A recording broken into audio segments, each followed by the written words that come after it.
Hello dear students, how are you all? In this video we are going to discuss about our chapter number 4, reproductive health. In this video we will discuss about what is reproductive health. Reproductive health क्या होती है इस video के अंदर हम discuss करेंगे. क्या होती है reproductive health? Reproductive health is the physical well-being, emotional well-being, behavioral well-being and social well-being is the reproductive health. Means मतलब पूरी तरह से वेलबींग होना यानी सही होना, अच्छा होना, फिजिकली, इमोशनली, बिहेवियर और सोशल वेलबींग. चलिए हम एक डेफिनेशन से इसको क्लियर करते हैं. क्या होता है reproductive health? Reproductive health is the state of complete physical, mental and social wellbeing and not mainly the absence of disease और infirmity in all matters relating to the reproductive system and to its functions and processes. So reproductive health एक ऐसी state होती है जिसमें कोई भी व्यक्ति physical, mental, behaviour और सोशल जब पूरी तरह से फिट होता है तो उसे हम क्या कह सकते हैं? रिप्रोडक्टिवली हेल्दी पर्सन कह सकते हैं. हम ऐसा नहीं कह सकते केवल इसमें ये फैक्टर जो है, जैसे किसी के अंदर डिसीज नहीं होना, हम ये डिसीज नहीं होना ये तय नहीं करता है कि कोई भी व्यक्ति रिप्रोडक्टिव हेल्दी है, रिप्रोडक्टिवली हेल्दी है, या उसके अंदर वीकनेस होना, दुर्बलता आना या इनफर्मिटी उसके अंदर प्रेजेंट होना ये तय नहीं करता है कि कोई भी व्यक्ति रिप्रोडक्टिवली हेल्दी है. तो रिप्रोडक्टिवली हेल्दी मतलब कि उसका जो पूरा रिप्रोडक्टिव सिस्टम जो होता है वो हर फंक्शंस और जो प्रोसेसेस होती है उनमें पूरी तरह से जब पार्टिसिपेट करता है कोई भी व्यक्ति, मेंटल, सोशल, बिहेवियर, इमोशनल सभी तरह से जब वो पूरी तरह से फिट होता है तो उसी पर्सन को हम रिप्रोडक्टिवली हेल्दी पर्सन कहेंगे. तो आप समझ पाए रिप्रोडक्टिवली हेल्दी पर्सन किसे कहते हैं और रिप्रोडक्टिव हेल्थ किसे कहते हैं? मतलब फिजिकल, इमोशनल, बिहेवियर और सोशल सभी तरह से जब पर्सन पूरी तरह से वेल बीइंग होता है तो उसे हम रिप्रोडक्टिव हेल्थ कहते हैं. So student, now we are going to discuss about how to ensure that we remain reproductively healthy. हम कैसे सुनिश्चित करेंगे कि हम किस प्रकार से रिप्रोडक्टिवली हेल्दी रह सकते हैं. तो इसके बारे में हम पढ़ते हैं किस तरीके से हम रिप्रोडक्टिवली हेल्दी रह सकते हैं. तो कैसे हम रह सकते हैं? अवेयरनेस के थ्रू. पहला अपना पॉइंट है awareness. Through the awareness. Awareness मतलब कि हमको सारी चीजों के बारे में अवेयरनेस रखनी होगी कि हम हेल्दी कैसे रह सकते हैं. प्रॉपर न्यूट्रिशन लेना, ठीक है, प्रॉपर न्यूट्रिशन लेने के अलावा हमको समय पर सोना, जागना, ये सारी चीजें जो होती है ये अवेयरनेस में आती है. इसके अलावा एसटीडीज के अगेंस्ट जैसे हम बात करेंगे सेक्सुअली ट्रांसमिटेड डिसीज जो होती है उसके बारे में अपने को पता होना चाहिए, अवेयरनेस होनी चाहिए. और सेक्सुअली ट्रांसमिटेड डिसीज होती कैसे हैं उनके बारे में अपने को अवेयरनेस रखना चाहिए. तो इन सभी के थ्रू जो है हम क्या कर सकते हैं? अवेयरनेस के थ्रू हम रिप्रोडक्टिवली हेल्दी रह सकते हैं. सेकेंड पॉइंट है अपना medically assisted deliveries, post natal care. मतलब मेडिकली असिस्टेड डिलीवरीज होनी चाहिए.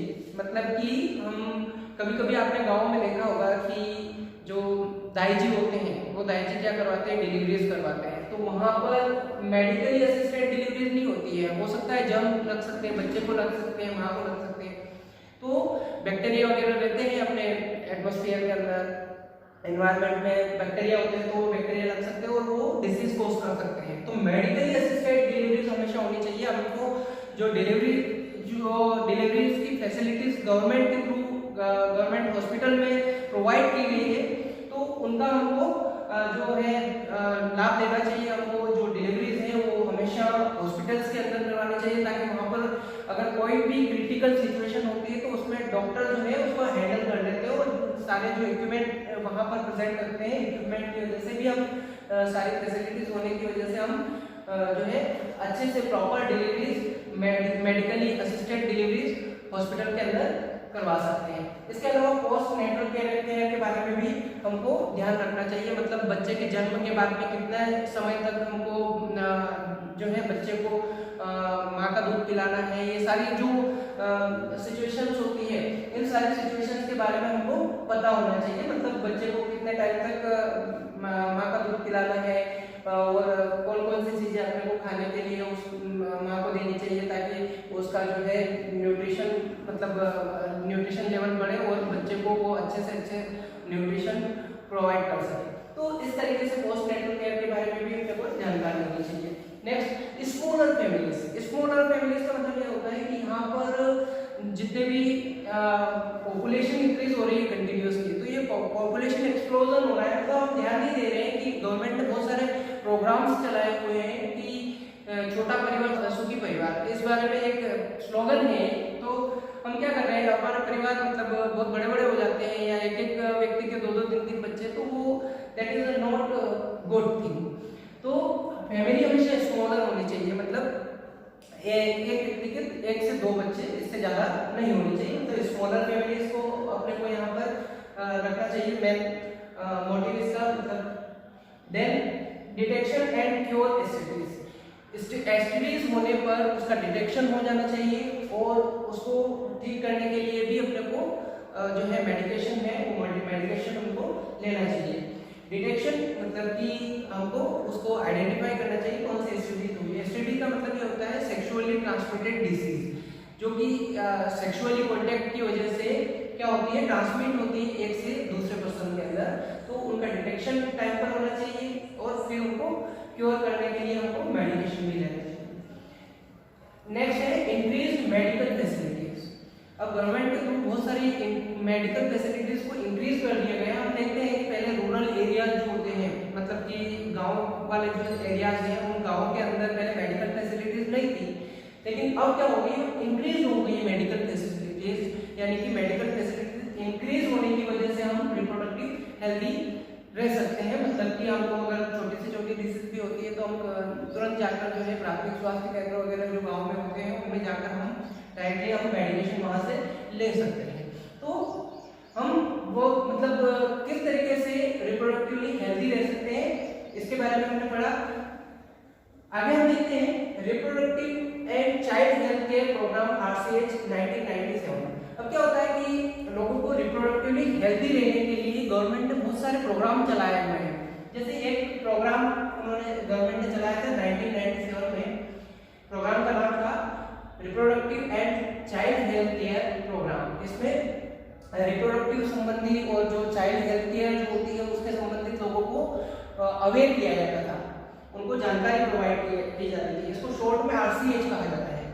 ये RCH प्रोग्राम चलाया गया था लोगों को अवेयर करने के लिए, उनके अंदर अवेयरनेस, उनके अंदर जानकारी प्रोवाइड करने के लिए लोगों के अंदर अवेयरनेस प्रोग्राम चलाया गया था, स्कूल्स में जाकर बताया। और कपल्स जो होते थे, जो न्यू मैरिड पर्सन जो होते थे कपल्स वगैरह, उनको अवेयर किया सेक्सुअली ट्रांसमिटेड डिसीज के बारे में।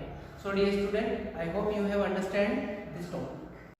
Students, now we are going to discuss about what is population explosion and explain the contribution of biology in population. अब हम पढ़ेंगे कि जनसंख्या विस्फोट क्या होता है, यानी कि पॉपुलेशन एक्सप्लोजन क्या होता है, और बायोलॉजी का पॉपुलेशन में क्या कंट्रीब्यूशन है, क्या योगदान है। तो इसके बारे में हम अब डिस्कस करेंगे। तो पॉपुलेशन एक्सप्लोजन अपना टॉपिक स्टार्ट करने से पहले मैं आपसे बात करूंगा कि रिप्रोडक्टिवली हेल्थ किसे कहा जाता है। जैसे फिजिकल, मेंटल, सोशल और बिहेवियर, जो सोशल सभी तरीके से वेल बीइंग होता है उसे हम रिप्रोडक्टिवली हेल्दी पर्सन कहते हैं। तो रिप्रोडक्टिव हेल्दी कैसे रहा जा सकता है इसके बारे में गवर्नमेंट ने बहुत सारे प्रोग्राम चला के लोगों को अवेयर किया था। जैसे RCH प्रोग्राम चलाकर 1997 में स्टार्ट किया था। इस प्रोग्राम के तहत लोगों को यानी कि स्कूल्स में जाकर स्टूडेंट्स को और कपल्स को क्या किया, लोगों को जाकर इस प्रोग्राम के तहत क्या किया गया, अवेयर किया गया कि रिप्रोडक्टिवली हेल्दी उनको कैसे रिप्रोडक्टिवली हेल्दी रहने के लिए गवर्नमेंट ने RCH प्रोग्राम 1997 में चलाया था। उसके अंतर्गत कपल्स और जो स्कूल्स थे उनमें बच्चों को और कपल्स को अवेयर किया गया कि वो रिप्रोडक्टिवली हेल्दी कैसे रह सकते हैं। तो जब वो रिप्रोडक्टिवली हेल्दी रहने लगे तो क्या हुआ कि जब रिप्रोडक्टिवली सभी लोग हेल्दी थे तो हेल्दी होने की वजह से क्या हुआ कि कंटिन्यूअसली क्या हुआ, पॉपुलेशन बढ़ती गई। पर जब पॉपुलेशन कंटिन्यूअसली बढ़ती गई तो एक समय ऐसा आया कि पॉपुलेशन एक्सप्लोजन हो गया। पॉपुलेशन एक्सप्लोजन मतलब जनसंख्या का विस्फोट हो गया, मतलब बहुत ज्यादा कम टाइम में ही बहुत ज्यादा जो नंबर